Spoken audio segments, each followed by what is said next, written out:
Happy anniversary to me! This month marks my 20th year in real estate. I thought it'd be fun to share with you what's changed in real estate in the past 20 years, so stay with me. Thank you for watching Monday Market Stats, where I bring you the numbers and the stories behind them.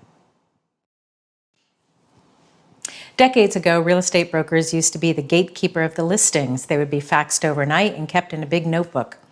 And I'll never forget the look on my manager's face when someone suggested that listings be online, and they even put the address online.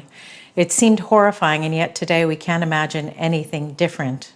I work with a lot of buyers and sellers, and as they look through all the data that's available to me, it can be a little bit overwhelming, and that's where I come in. I can help you put all of that into context.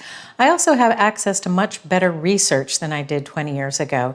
Even in the past year, that research has improved dramatically. I now get weekly updates. For example, I can tell you last week that 377 contracts were signed in Manhattan, and that is the best year we have seen since 2007. 20 years ago, I would have a conversation with a buyer long before they came to see your listing, and I could tell them, hey, this is a great property and this is why. Don't be distracted by the purple wall or the stacks and stacks of books in the library. That won't be there when you buy it. You can paint the wall white. That doesn't happen anymore. The buyer is seeing your listing online first, so it really has to be perfect. I work with my sellers sometimes weeks before we come in with the photographer and get it ready to be photographed and be put online. But Corcoran has a great solution for you.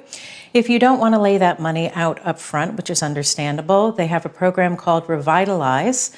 You can take an interest-free loan, and that money's not due until you close.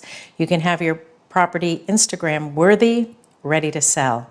Now, even once we do all that work, I want you to be prepared. Right now, average days on market is 211 days.